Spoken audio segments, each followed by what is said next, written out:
નમસ્કાર. પત્રકારોની જમાવટ સાથે હું છું સેજલ.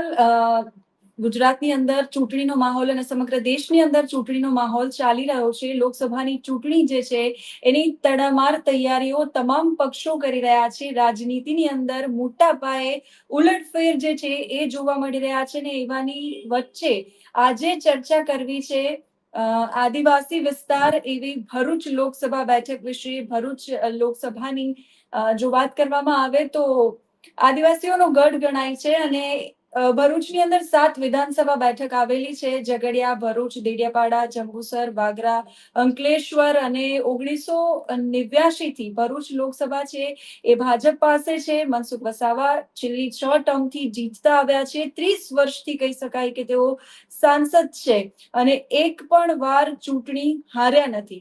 એવા મનસુખ વસાવાને ભારતીય જનતા પાર્ટીએ ટિકિટ આપી છે. તો આ વખતે કોંગ્રેસ અને આમ આદમી પાર્ટીનું જે ગઠબંધન થયું છે, ઇન્ડિયા ગઠબંધનના જે ઉમેદવાર છે ચૈતર વસાવા, એ આ વખતે ચૂંટણીના રણમેદાનમાં ઉતર્યા છે અને આ વખતે ભરૂચની અંદરના સમીકરણો શું કહે છે એ જાણવા માટે મારી સાથે જોડાઈ ગયા છે ભરૂચથી સિનિયર જર્નલિસ્ટ નરેશ ઠક્કર. નરેશભાઈ, સ્વાગત છે આપનું જમાવટમાં. નમસ્કાર. ભરૂચ લોકસભાની અંદર સમીકરણો શું કહે છે એ આપની પાસેથી મારે જાણવું છે. ભરૂચનું ઓવરઓલ ગણિત શું કહે છે એના વિશે મારે આપની સાથે વાત કરવી છે.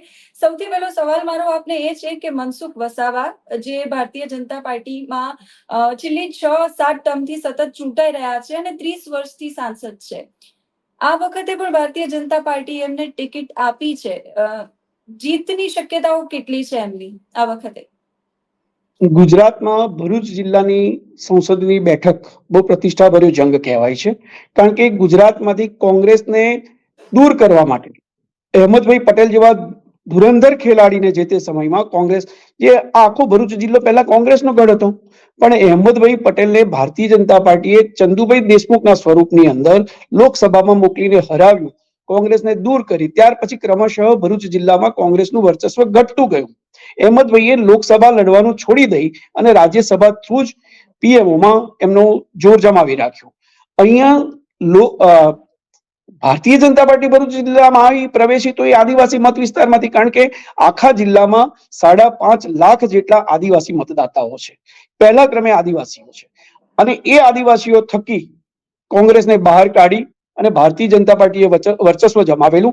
એની સામે ટેકામાં જે તે વખતે બીજા ક્રમ પર લઘુમતી આવે છે મતદાતાઓ, 2.5 થી 3 લાખ જેટલા. એટલે ત્યાર પછીની જે લઘુમતીના મત બેંક છે, હવે આ વખતે મનસુખભાઈ વસાવાની સામે ચૈતર વસાવાનું નામ ગાજ્યું.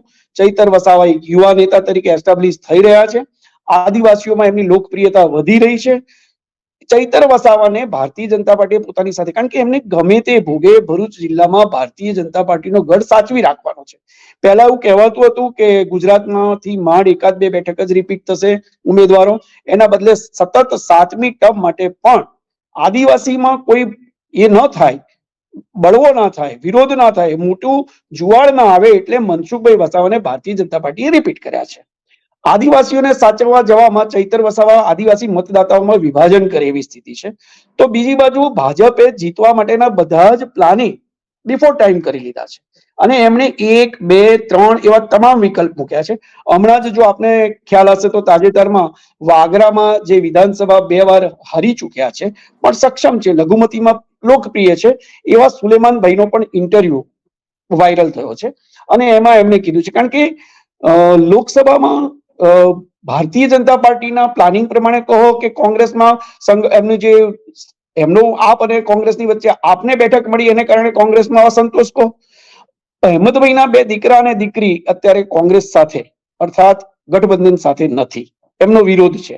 આવી પરિસ્થિતિમાં ચૈતર વસાવા જે રીતે બીજા અધર દેન આદિવાસી મતદાતાઓમાં પ્રચાર પ્રસાર કરી રહ્યા છે અને કોઈક એન્ટી ઇન્કમ્બન્સી, કારણ કે મનસુખભાઈની એટલો એ નથી કે 5.5 મતદાતાઓમાંથી 60-70% જે થાય એમાંથી 50% એમને મતદાતાઓ મત આપે, એવું અત્યારના સંજોગોમાં દેખાતું નથી. એટલે પેચવર્ક કરવા માટે, એને એ કરવા માટે લઘુમતીમાંથી પણ ઉમેદવાર ઉભો કરવામાં આવે એવી સંભાવનાઓ અત્યારે દેખાઈ રહી છે.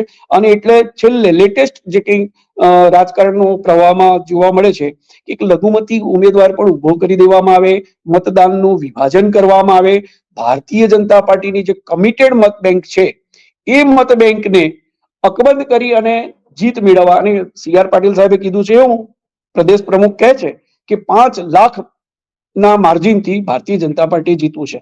એ અત્યારના સંજોગોમાં જે પ્રવાહો બદલાઈ રહ્યા છે, કેન્દ્ર કક્ષાએ, રાજ્ય કક્ષાએ જે કંઈ રાહુલની યાત્રા આવી એમાં જે કંઈ 2-5% ફેરફાર થયો હોય, એ 5 લાખથી જીતવું લગભગ કપરું છે આ જિલ્લામાં.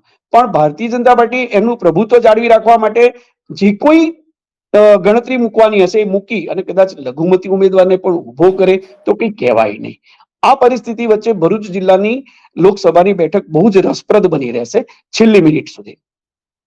ભરૂચ લોકસભાની બેઠક રસપ્રદ તો રહેશે જ. મારે ચૈતર વસાવા પર આપને સવાલ પૂછવો છે, પરંતુ પહેલા મનસુખભાઈ વિશે મારે આપને એ સવાલ પૂછવો છે કે જે રીતે મનસુખભાઈ છે એ સવાલો સરકારની સામે ઉઠાવતા હતા, એ પછી ખનીજ ચોરીનો હોય કે બીજા કોઈ પણ સવાલો હોય, સતત 7મી વખત એ રિપીટ થઈ રહ્યા છે. અને અમુક સમય કેન્દ્ર સ્તરેથી પણ અને રાજ્ય સ્તરેથી પણ મનસુખભાઈ વસાવાને જે પ્રશ્નો પૂછતા હતા એમાં એમને સાયલેન્ટ કરી દેવામાં આવ્યા છે. સવાલ મારો આપને એ છે કે શું મનસુખ વસાવા જો જીતી જાય તો એમને એ જ રીતે નિર્ભીકતાથી સવાલો પૂછી શકશે કે પછી એમની જે સવાલો પૂછવાની પેટર્ન છે એ બદલાઈ જશે? અને બીજો સવાલ મારો ચૈતર વસાવા પર પણ છે કે ચૈતર વસાવા જે ગણગણાટ ચાલી રહ્યો છે આદિવાસી વિસ્તારોની અંદર કે એક જ ચાલે, ચૈતરભાઈ ચાલે, તો શું એ ગણગણાટ ખરેખર સાચો છે ચૈતરભાઈનો કે પછી એ માત્ર ગણગણાટ પૂરતો છે? કેટલી અસર એ આ વખતની લોકસભાની ચૂંટણીમાં કરી શકશે ચૈતર વસાવા? સેજલબેન, પહેલા જે મનસુખભાઈ વાળી વાત છે એનો આપને જવાબ આપી દઉં. મનસુખભાઈ જી. વસાવા બહુ નિખાલસ છે, પણ એમની કેન્દ્ર અને રાજ્ય કક્ષાએ એક એવી છાપ ઉપસેલી કે મનસુખભાઈ જાહેરમાં ભારતીય જનતા પાર્ટીની વિરુદ્ધમાં બળાપો કરે છે, કર્મચારીઓને, અધિકારીઓને ગમે તેમ ખખડાવે છે. એ હૃદયના બહુ સ્પષ્ટ અને નિખાલસ છે. પણ રાજકારણમાં અને તે બી શિસ્તબદ્ધ પાર્ટીની અંદર કોઈ આવું કરે ત્યારે એની સામે વિરોધ થાય. લગભગ એવું કહેવાતું હતું કે આ વખતે મનસુખભાઈની ટિકિટ 100% કપાવવાની છે.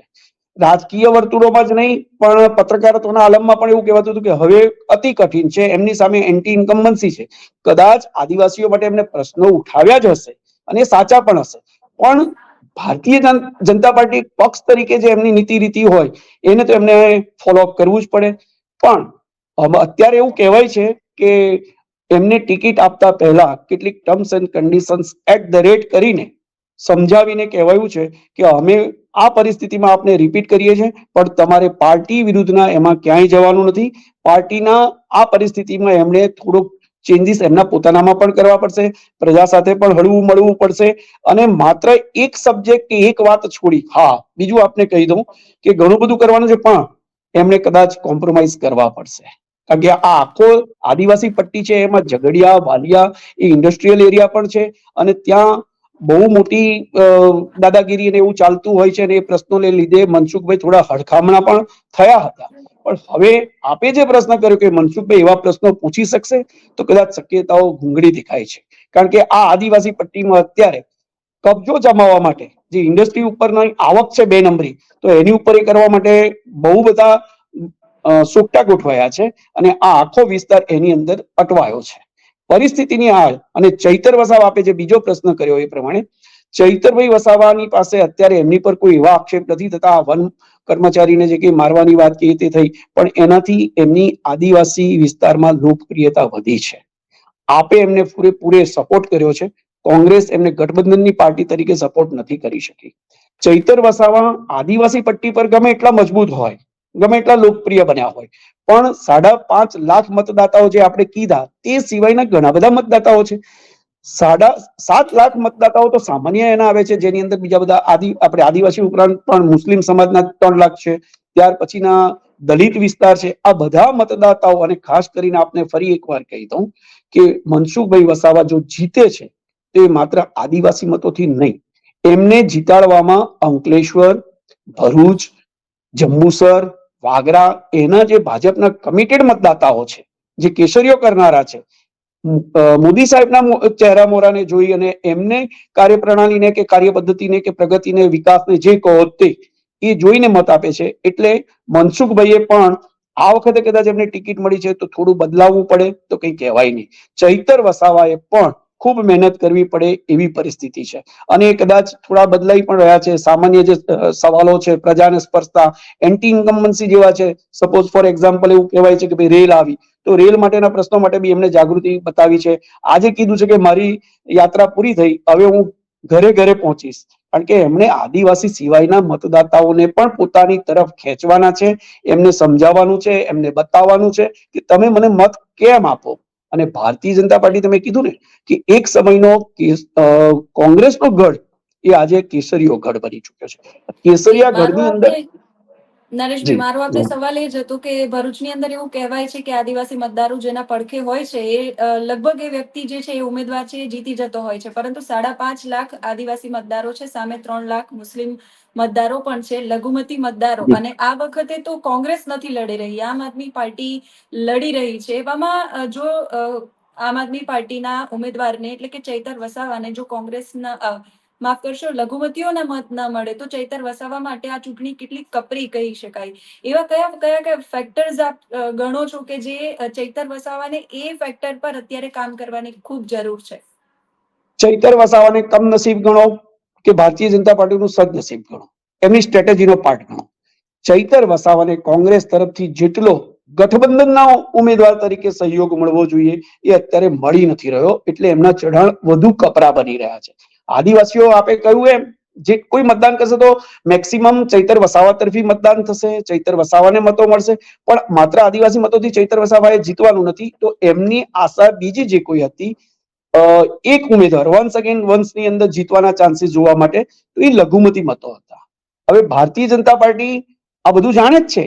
અગાઉ આપને કહેવું પડશે મારે કે વિધાનસભા હોય ને ત્યારે પણ લઘુમતી મતોનું વિભાજન કરવા માટે ભારતીય જનતા પાર્ટી કે બીજાઓ દ્વારા કોઈ પ્રેરણા કે કોઈ કેલ્ક્યુલેશન રાખીને બીજા લઘુમતી ઉમેદવારોની ઉભા રખાતા હતા. આ વખતે પણ એવું બને કે લઘુમતી મતો સીધા આપના એટલે ચૈતર વસાવા તરફ ન જાય એ માટેની જે પણ કઈ કવાયત કરવી પડશે, જે કઈ રમત કરવી પડશે એ સ્વાભાવિક છે. રાજકારણમાં બધું જ જાયઝ છે. એટલે એ એવું પણ થાય અને જો લઘુમતી મતો વિભાજિત થાય અથવા સીએ આવ્યું ને એટલે ભારતીય જનતા પાર્ટી માટે બી એ તો ચોંકવું પડે કે એનું ધ્યાન રાખવું પડે.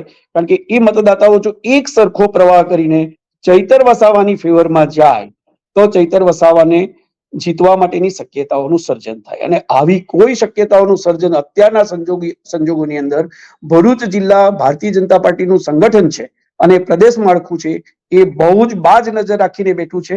એમના કાર્યકર્તાઓને, એમના મતદાતાઓને જાગૃત અને ભારતીય જનતા પાર્ટી માટે સાંકળેલા રાખવા માટેની તમામ કોશિશમાં છે. વાત રહી છે હવે લઘુમતીના મતોની, દલિતના મતોની, અને આ પરિસ્થિતિ બેન સેજલબેન જે આવશે હવે આવનારા અત્યારના જે 5-7-10 દિવસ આવી રહ્યા છે એ બહુ ઇફેક્ટિવ છે. રાષ્ટ્ર કક્ષાએ પણ, રાજ્ય કક્ષાએ પણ, ટિકિટોની વહેંચણીમાં પણ આ કોંગ્રેસ કેમ નારાજ થઈ છે? કારણ કે એમને ડર છે. સુલેમાને જે વિધાન આપ્યું તે શું કીધું કે અમારે આપના ખેસ પહેરીને પ્રચાર પ્રસાર કરવાનો. એમનો મુદ્દો કદાચ વ્યાજબી હશે, પણ સુલેમાનની ગણતરી પાછળ પણ શું છે? મહેશભાઈ વસાવા જોડાયા તો આખી ગુજરાતની પ્રજા જાણે છે કે મહેશ વસાવા સામે પણ પોલીસ કેસ કેટલા છે. સુલેમાનભાઈ સામે પણ હમણાં એક મોટો પોલીસ કેસ છે, એમની એરેસ્ટ કરવામાં આવ્યા, એમને જામીન પર છોડતા આવી એ લાગ્યું, તકલીફ પડી. હવે આ બધી રાજકીય ગણતરીઓની અંદર પ્લસ માઇનસ કરીને ગમે તે રીતે ભારતીય જનતા પાર્ટી જીતવા માટે કટિબદ્ધ છે અને એ રીતના પ્રવાહો ગોઠવાઈ રહ્યા છે. જી બિલકુલ, ભારતીય જનતા પાર્ટીએ જે લક્ષ્યાંક રાખ્યું છે એને પાર તો પાડવું જ પડશે અને એના માટે મહેનત પણ કરે છે દર વખતે. સવાલ મારો અહીં એ છે કે આમ આદમી પાર્ટી અને કોંગ્રેસનું જે ગઠબંધન થયું એમાં કોંગ્રેસના નેતાઓ આપે કહ્યું કે જે રીતે સુલેમાનભાઈનો વિડીયો જાહેર થયો છે અને નારાજગી પક્ષમાં ખૂબ છે. ફૈઝલ પટેલ અને મુમતાઝ પટેલ વિશે મારે એના પર આવવું છે અને એના વિશે આપને સવાલ કરવો છે કે ફૈઝલ પટેલ અને મુમતાઝ પટેલ પણ ક્યાંક ને ક્યાંક નારાજ છે. જી. જે યાત્રા થઈ હતી એમાં એ નથી દેખાયા. એમના કરિયર પર તો અસર દેખાશે જ, પરંતુ એ નારાજગી કોંગ્રેસને કેટલી અસર કરી શકે છે? સીધી વાત છે કે જે પહેલા નંબર પર છે આદિવાસી, ત્યાર પછી બીજા નંબર ઉપર લઘુમતી મતો છે. જો લઘુમતી મતોને સક્રિય કરીને ગઠબંધન તરફ વાળવામાં ના આવે તો દેખીતું નુકસાન ગઠબંધનના ઉમેદવારને એટલે કે ચૈતર વસાવાને છે. અને ચૈતર વસાવા હારે, ભારતીય જનતા પાર્ટી જીતે તો એમાં કોને કેટલો ફાયદો છે એ કોંગ્રેસના આ નેતાઓએ વિચારવાનું છે. કોંગ્રેસ ખતમ થઈ જવા તૈયાર છે અત્યારના સંજોગોમાં, જે રીતે કોંગ્રેસના નેતાઓ કાર્યકર્તાઓ જે કરી રહ્યા છે, પણ આપના ફેવરમાં જવા તૈયાર નથી. આ પરિસ્થિતિ વચ્ચે ચૈતર વસાવાની મહેનત 4 ગણી થઈ રહી છે. અને ફૈઝલ અને મુમતાઝ આ બે, મને એને ખબર પડી કે એ આ પત્રકારોને બી મૂંઝવણ છે કે જ્યારે એમના પિતા સશક્ત હતા, સ્વયં એક મોટું પાર્ટીનું નેતૃત્વ હતું કોંગ્રેસનું, એ પોતે ક્યારે લોકસભા લડવા માટે ન તૈયાર થયા. હવે આવા સંજોગોમાં જ્યારે ભારતીય જનતા પાર્ટી, નરેન્દ્ર મોદી, અમિતભાઈ શાહ એ બધાનો સામે પ્રવાહ થઈ વહી રહ્યો છે, ત્યારે એમને ટિકિટ માટે કેમ આટલી બધી કોંગ્રેસ સાથે કરે? કોંગ્રેસે પણ બહુ ગણતરીપૂર્વક બેન 2 બેઠક આપી દીધી છે આપને, કારણ કે એમને ખબર છે કે અહીંયા કોંગ્રેસનો મૂળિયા કેટલા છે. જ્યાં મૂળિયા જ ઢીલા થઈ ગયા છે ત્યાં કોંગ્રેસ કેવી રીતે જીતે? એટલે એને પણ વ્યૂહાત્મક રીતે આપને 2 બેઠકો આપી છે, પણ એ વ્યૂહની અંદર પણ કોંગ્રેસને તો નુકસાન જ જવાનું છે. કોંગ્રેસના કાર્યકર્તાઓ નારાજ થાય, સક્રિય ના રહે, તો આવનારી બીજી ચૂંટણીઓમાં પણ એનું ભવિષ્ય કેટલું રહેશે એમના માટે પ્રશ્નાર્થ છે. માત્ર ફૈઝલ અને મુમતાઝ માટે નહીં, આખી કોંગ્રેસ માટે. પણ કોંગ્રેસના અત્યારે 2 પ્રદેશ પ્રમુખ, કયો પ્રદેશ પ્રમુખ સાચો એ પણ નથી દેખાતું. બધા રહે છે હાજરી પુરાવા, ફોટો પડાવીને અમે સક્રિય છે એટલા કરવા, હૃદયથી કોઈ કોંગ્રેસમાંથી 60% વધારે એવા છે કે જે હૃદયથી આપના ઉમેદવાર ચૈતર વસાવા સાથે નથી. જી, આમ આદમી પાર્ટીને ચૈતર વસાવાના કપરા ચઢાણ તો છે જ, પણ સવાલ મારો એ પણ છે કે આદિવાસી મતદારો વિશે જ આપણે ન માત્ર વિચારીએ, કારણ કે ત્યાં લઘુમતીઓ પણ મોટી સંખ્યામાં છે અને એ પણ હાર જીતના સમીકરણો છે એ બદલી શકે છે. હમણાં જ CAA નું નોટિફિકેશન જાહેર થયું છે. ભરૂચમાં લઘુમતી મતદારો ખૂબ મોટી સંખ્યામાં છે અને નોંધપાત્ર છે. હા, એ નોંધપાત્ર છે. તો સવાલ મારો એ છે કે આ CAA જે છે એ ભારતીય જનતા પાર્ટીને કેટલું અસર કરી શકે, ખાસ કરીને ભરૂચમાં? બેન, અસર તો કરે જ, કારણ કે CAA ની ફેવરમાં લઘુમતી સમાજ નથી. એટલે લઘુમતી સમાજ જો સક્રિય થઈને ભારતીય જનતા પાર્ટીની વિરુદ્ધ જાય તો એનો પ્રી પ્લાન કરીને, પ્રી કેલ્ક્યુલેશન કરીને કદાચ ભારતીય જનતા પાર્ટી લઘુમતીમાં મતોનું વિભાજન કરાવવા માટે કોઈકને કેન્ડિડેટને ઉભો કરી શકે. 50,000 લાખ મત પણ અત્યારે બહુ જ અગત્યના થશે, કારણ કે જે કઈ વિધાનસભા છે એની અંદર 60-70% શક્તિ, કારણ કે અત્યારે એન્ટી ઇન્કમ્બન્સી બી તો છે ભારતીય જનતા પાર્ટી પર, એટલે એ ચિંતિત પણ છે. આગળ જેવી આપણે વાત કરી કે મનસુખભાઈને ટિકિટ મળવાની નથી એવું આખું રાજકીય વર્તુળ અને ગુજરાત બોલતું હતું, એવા સંજોગોમાં એમને રિપીટ કરવામાં આવ્યા છે. એટલે ભારતીય જનતા પાર્ટી આ CAA આવ્યા પછી પણ મુસ્લિમ બહુલક વિસ્તારો જે છે ત્યાં એના ફીડબેક લઈ રહ્યું છે અને એના પ્રમાણેની સ્ટ્રેટેજી ગોઠવી રહ્યું છે. જેવી ચૂંટણી જાહેર થશે એટલે આપને ખબર પડશે કે અહીંયા દ્વિપાંખ્યો જંગ નથી, ત્રિપાંખ્યો કે બહુપાંખ્યો જંગ થશે, જ્યાં જેને જેટલા કાપવાના હશે મતોને એ આપવાની રાજનીતિ હવે રહી જ ઓછી, કાપવાની રાજનીતિ વધારે છે અને અત્યારે એનું જ અમલ કરવામાં આવશે એવું સ્પષ્ટ દેખાઈ રહ્યું છે.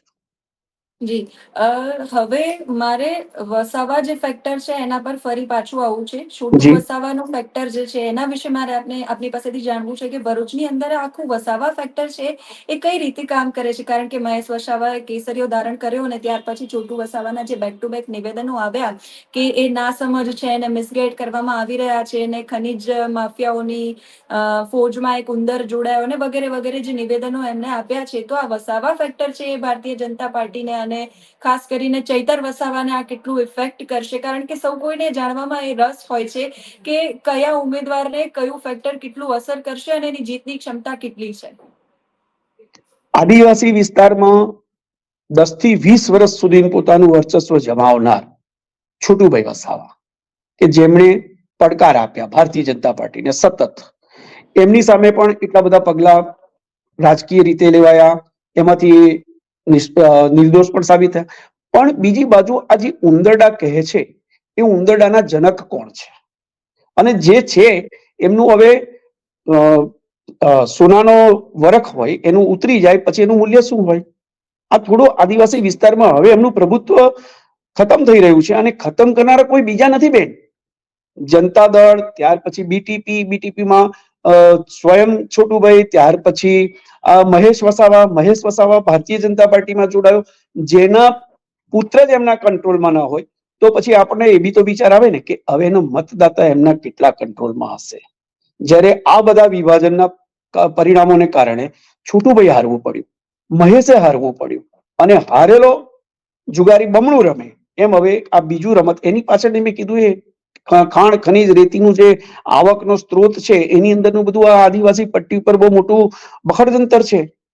અને એ ગણતરી આવક અને એ બધાને લીધે કોઈ ડાબી બાજુ, કોઈ જમણી બાજુ, ક્યારેક ભાજપમાં, ક્યારેક કોંગ્રેસમાં, ક્યારેક બીટીપીમાં, તો બીટીપીમાંથી પાછું બીજું નવા પક્ષની રચના કરવાના હતા. છોટુભાઈ શું થયું? પત્રકારો અને પ્રજા રાહ જોઈ રહી છે, એને બી કેટલો રિસ્પોન્સ મળશે. પણ એક વાત ચોક્કસ છે કે જે કોઈ પગલા લેવાઈ રહ્યા છે આદિવાસી પટ્ટી પર, એક તરફ પ્રયત્ન થઈ રહ્યો છે કે આદિવાસી પટ્ટીની એકતા જળવાઈ રહે, અને બીજી બાજુ સામે પક્ષથી પ્રયાસ થઈ રહ્યો છે કે આદિવાસીઓ તીતર ભીતર થાય, વિભાજિત થાય. જો એક થાય તો એ 5.5 લાખ મતદાતાઓ છે એટલે પરિણામ બદલાઈ પણ શકે. બીજો એનો સપોર્ટમાં હોય છે તો એ લઘુમતી, તો લઘુમતીમાં પણ વિભાજનની પ્રક્રિયા થઈ રહી છે. એટલે અત્યારે જે કંઈ થઈ રહ્યું છે, મેં કહ્યું ને આગળ એમ, આપવા કરતા કાપવાની રમત વધારે છે આખા ભરૂચ જિલ્લામાં. આદિવાસી પટ્ટી એક તો થશે, કારણ કે એમને હવે એટલા બધા અભણ નથી રહ્યા આદિવાસી. એટલે છોટુભાઈને પસંદ કરવા, કેમ પસંદ કરવા, એમણે આટલા વર્ષ પસંદ કર્યા તો શું મળ્યું, એ જૂથને બાપ દીકરા બધા જે આખી એક ટીમ છે આદિવાસીઓ માટે, એમણે બી ઘણા કામો કર્યા છે. કોઈ કામ નથી કેવું નહીં, પણ એમનાથી સંતોષ કેટલો થયો. કામ તો મનસુખભાઈએ પણ કર્યા આદિવાસી વિસ્તાર માટે. ચૈતર વસાવા કરી રહ્યા છે. ચૈતર વસાવા લોકોના હૃદયમાં અને દિમાગમાં બેઠા, એનું બી બે કારણ છે. એમની હકારાત્મક અને ઉત્સાહી ઉમંગવાળી પ્રકૃતિ છે. બીજી બાજુ એમને અન્યાય કરીને એમને સાબિત કરવામાં આવ્યું કે ભારતીય જનતા પાર્ટી આદિવાસી વિરોધી છે, એનો એમને લાભ લીધો. આ બધા જે કઈ ફેક્ટર્સ છે એ આદિવાસીઓમાં ચાલી રહ્યા છે. હવે અંડર કરંટ શું ચાલે છે એ આવનારા 10-15 દિવસમાં વધુ સ્પષ્ટ થશે, અને તે પણ રાષ્ટ્રીય અને પ્રદેશ કક્ષાના જે કઈ પગલા આવી રહ્યા છે, પરિણામો આવી રહ્યા છે, જે ફેક્ટર્સ નવા નવા જન્મી રહ્યા છે, એ પણ ભરૂચ જિલ્લાના રાજકારણ પર અસર તો કરશે જ. જી, ચૈતરભાઈ છે એ પ્રયાસો કરી રહ્યા છે, તકમાંથી પોતા માટે તક શોધવાની એ પ્રયાસો કરી રહ્યા છે. સવાલ મારો એ છે કે મહેશ વસાવા જે છે એ ભારતીય જનતા પાર્ટીમાં જોડાયા.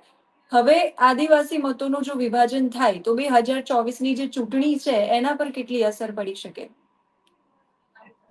આદિવાસી મતોમાંથી મોટા ભાગના લગભગ 50-60% જેટલા મતો તો કદાચ ચૈતર વસાવાની ફેવરમાં જશે.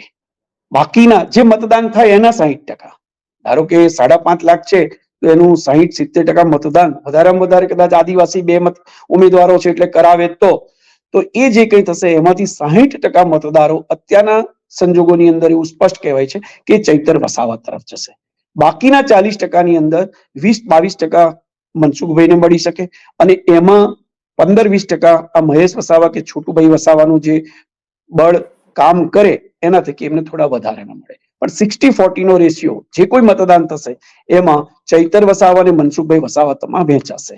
બાકી જે ભાજપના કમિટેડ છે, લઘુમતી મતો, આ બધું સમીકરણ છેલ્લા 5-10 દિવસોમાં બહુ સ્પષ્ટ થશે, અને ત્યારે હાર જીતનો સાચો આંકડો અને ચિત્ર દેખાશે. જી, ચોક્કસથી. જ્યારે અંતિમ દિવસો નજીક આવે ત્યારે સૌથી વધારે જાણકારી મળતી હોય છે કે કોની વિન-વિન સિચ્યુએશન છે એ ખૂબ નજીક છે. સવાલ મારો એ છે કે મનસુખ વસાવા છેલ્લી 6 ટર્મથી તો ભારતીય જનતા પાર્ટીમાંથી ચૂંટાઈ આવ્યા છે અને ચૂંટાતા આવ્યા છે, એટલે લગભગ ગણો 30 વર્ષ કરતા વધારે સમયથી એ સાંસદ છે. એને એ જ એન્ટી ઇન્કમ્બન્સી કહો કે જે કોઈ પણ ફેક્ટર કહો, સવાલ એ છે કે શું આ 2024 પછીની જે ચૂંટણી આવશે એમાં મનસુખભાઈ હશે કે પછી મહેશ વસાવા જે ભારતીય જનતા પાર્ટીનો કેસરીઓ કરી અને ધામધૂમથી ગયા છે ત્યાં, એમને ભારતીય જનતા પાર્ટી ત્યારે ટિકિટ આપશે, અથવા તો મહેશભાઈ વસાવાનું ભારતીય જનતા પાર્ટીમાં સ્થાન કયા સ્તર પર રહી શકે છે? આદિવાસી ઉમેદવાર તરીકે 6 ટર્મની અંદર જે નામ ઠામ મનસુખ વસાવાએ મેળવ્યું છે એવું નામ મહેશ વસાવાનું નથી. અને બેન, એક સાચી વાત કહી દઉં, આ વખતે પણ એવો ભરચક પ્રયત્ન થયો કે આ બેઠક જ્યારે રિઝર્વ બેઠક નથી એસસી માટે, શિડ્યુલ કાસ્ટ ને શિડ્યુલ ટ્રાઇબ માટે, તો સામાન્ય વ્યક્તિને ના મળે. આ બધા જ ગણિતો મુકાયા, પણ એક ભય ભારતીય જનતા પાર્ટીમાં આંતરિક કેન્દ્ર કક્ષાએ અને પ્રદેશ કક્ષાએ એવો વ્યક્ત થયો કે જો મનસુખ વસાવાને ટિકિટ ના આપીએ અને બીજા જે કઈ નાના મોટા આદિવાસી નેતાઓ છે એમની જો એક ધરી રચાય અને એ આખી પટ્ટી ઉપર આદિવાસીઓ સંગઠિત થઈને એક ધાર્યું મતદાન કરે, લઘુમતીઓ પણ જો એમની સાથે જોડાય તો ભારતીય જનતા પાર્ટીએ હારનો સામનો કરવો પડે. એટલે સૌથી પહેલું તો મનસુખભાઈ વસાવાને રિપીટ થવા પાછળના જે કારણો છે અમે કહીએ છીએ વારંવાર, ભરૂચ જિલ્લાના પત્રકારો, ઇવન ભારતીય જનતા પાર્ટીનું આંતરિક વર્તુળ પણ કહે છે કે મનસુખભાઈ જેટલા લકી રાજકારણી કોઈ નથી. હા, એ થોડા સ્પષ્ટ વક્તા છે, એમની કોઈ એવી ખરડાયેલી છબી નથી, અંદર જેના જે કહેવા જેવું એમને કહી દે છે એ બધી વાત બરાબર, પણ આ જિલ્લાને મનસુખભાઈ વસાવા નડતરરૂપ નથી સાબિત થયા. પણ એનું એવું નથી કે હવે આવનારા દિવસોમાં મહેશ વસાવા કે કોઈ બીજો આદિવાસી નેતા મનસુખભાઈનું સ્થાન લે કે ભારતીય જનતા પાર્ટીમાંથી લોકસભાની ટિકિટ, હવે કદાચ જો આવું થાય ને તો એન્ટી ઇન્કમ્બન્સી અને આ એક ફેક્ટરને કારણે ભારતીય જનતા પાર્ટીએ ગણિતમાં ગોઠવું ખાવું પડે લોકસભાની ભરૂચ જિલ્લાની બેઠક માટે. કારણ કે સામાન્ય મતદાતાઓની અંદર પણ ઉકળાટ છે કે બીજા કોઈને કેમ નહીં. આ વખતે 2-3 નામ ચર્ચાયેલા, એમાં સૌથી બળવાન નામ હતું ઘનશ્યામ પટેલનું, જે સુગર ફેક્ટરીના એ છે એવું. પણ એમાં આ એક જ વસ્તુ આવ્યું કે માની લો કે કદાચ આદિવાસી પટ્ટીમાં એકતાનું મોજું ફરી વળે, ચૈતર વસાવા જાગૃતિના જ્યોત બની જાય, મસાલ બની જાય અને ભારતીય જનતા પાર્ટી તકલીફમાં મુકાય. એટલા ને એટલા કારણોસર અત્યારે તો આખું ભરૂચ જિલ્લાનું રાજકારણ કહે છે કે મનસુખભાઈને ટિકિટ મળી છે. પણ એનો મતલબ એવો નથી કે આવનારી લોકસભા માટે મહેશ કે બીજો કોઈ આદિવાસી નેતા એટલો સક્ષમ સાબિત થઈને આવે. કારણ કે હવે બધા રાહ જોઈ રહ્યા છે કે 7 ટર્મ સુધી 5-5.5 લાખ મતદાતાઓ વાળા એક કોમ્યુનિટીને જો મળતું હોય તો અધર દેન ધેટ બીજા કોણ છે? ઘણા બધા છે. 7 લાખ તો સામાન્ય મિક્સ મતદાતાઓ છે. લઘુમતી, દલિત અને આદિવાસીને બાદ કરો તો 40% મતદાતાઓ એવા છે કે જે પોતે પણ આશા રાખીને બેઠા છે. અને હવે કદાચ એ આંતરિક બળવો પણ થાય, શક્યતાઓ બધી જ હોય, કારણ કે અપેક્ષા કોને ના હોય. અને કામો કરવાની અંદર પણ એટલું ધ્યાન, અગાઉ આ ભરૂચ જિલ્લામાંથી 4 સાંસદો હતા બેન. મનસુખભાઈ હતા, અહેમદભાઈ હતા, રાજ્યસભામાંથી ભરતસિંહ પરમાર પણ હતા. આવા વચ્ચે પણ જિલ્લાને ન્યાય નથી મળ્યો. એ પણ એક અંદર સળવળાટ તો છે, અંદર મનોમંથન તો છે. એટલે હવે એવું કોઈ આગાહી ના કરાય કે ભરૂચ જિલ્લામાંથી આદિવાસીને જ તક મળે અને ઉમેદવાર આવે. જી, ચોક્કસથી ચૈતર વસાવા પોતાની રીતે લડી રહ્યા છે. આમ આદમી પાર્ટી નર્મદાના પૂર અને એ પર પ્રેસ કોન્ફરન્સ કરીને આદિવાસીઓને પોતાના તરફ કરવાનો એક પ્રયાસ કરી રહી છે. મનસુખ વસાવા પોતાની રીતે લડી રહ્યા છે. સવાલ મારો એ છે કે ચૈતર વસાવા જ્યારે પણ રેલીમાં નીકળે છે કે પ્રચારમાં નીકળે છે ત્યારે હંમેશા એવું કહેતા આવ્યા છે કે જાસૂસી કરવામાં આવે છે અને હું ક્યાં જાઉં છું, શું કરું છું, કોને મળું છું, એનું ડિટેલ્સ જે છે એ ભારતીય જનતા પાર્ટી પર આરોપો લગાવવામાં આવે છે. મારો સવાલ એ છે કે ભરૂચ જિલ્લાની અંદર નેતાઓની જાસૂસી થાય છે, આ વિધાનમાં કેટલું સત્ય છે આપના મતે? રાજકારણમાં બધું જ સંભવિત છે. સામ, દામ, દંડ, ભેદ. માત્ર ટાર્ગેટ શું હોય છે પોલિટિક્સમાં? વિક્ટરી, જીત. અને જીતવા માટે રાજકીય પક્ષો જે કંઈ કરવું પડતું હોય તે આગલી રાતે પણ કરે છે, એ દરમિયાન પણ કરે છે. અને ફાયદો કોને મળે છે? સત્તા પર છે એમને એનો ફાયદો મળે છે. અને દરેક સત્તાવાળા પોતાનો ફાયદો તો લે જ. એટલે આ વાતમાં પણ તથ્ય તો છે. એમને આગળ પણ પરેશાન કરવામાં આવ્યા, એમને એરેસ્ટ કરવામાં આવ્યા, એ આખો મુદ્દો ચગ્યો. અને બીજું, વિરોધ પક્ષમાં કે સામેના પક્ષે જે કોઈ ઉભો હોય એને પણ લાગણીના મોજા તો જન્માવા જ પડે.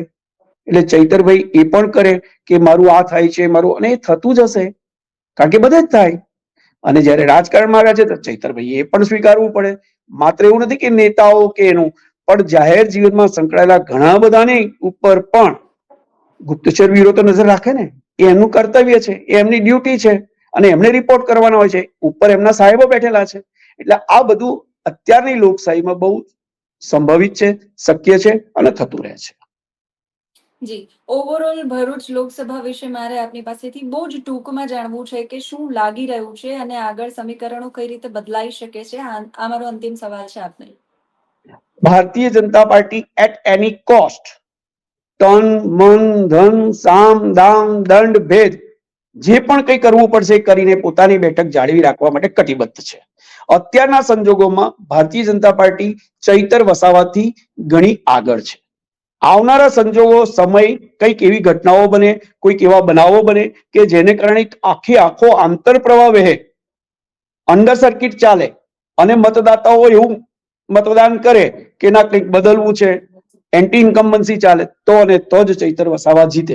અને એના માટે પણ ચૈતર વસાવે ઘેર ઘેર ફરીને જે હવે નવો સંકલ્પ લઈને બેઠા છે એ પ્રમાણે એમણે કરવું પડશે. જે દ્વિધામાં મતદાતાઓ છે એને પોતાના તરફ વાળવા પડશે. પછી લઘુમતી હોય કે ભારતીય જનતા પાર્ટીની કોઈ કમિટેડ વોટ હોય, વોટ બેંક હોય, એમાંથી બી કરવું પડશે. અત્યારના સંજોગોમાં ભાજપ આગળ છે. ખૂબ ખૂબ આભાર નરેશભાઈ, આપ અમારી સાથે જોડાયા અને ભરૂચને આપ ખૂબ નજીકથી જાણો છો એટલે ભરૂચની જે વાસ્તવિક પરિસ્થિતિ છે એનો અમારા સુધી અને અમારા દર્શકો સુધી આપે ચિતાર પહોંચાડ્યો. જી આભાર.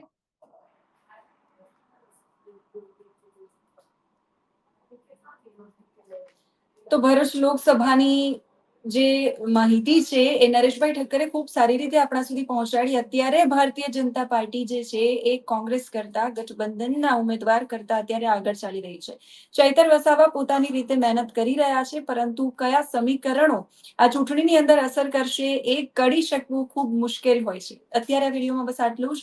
આવા જ રસપ્રદ વિડીયો માટે આપ જોડાયેલા રહો જમાવટ સાથે. નમસ્કાર.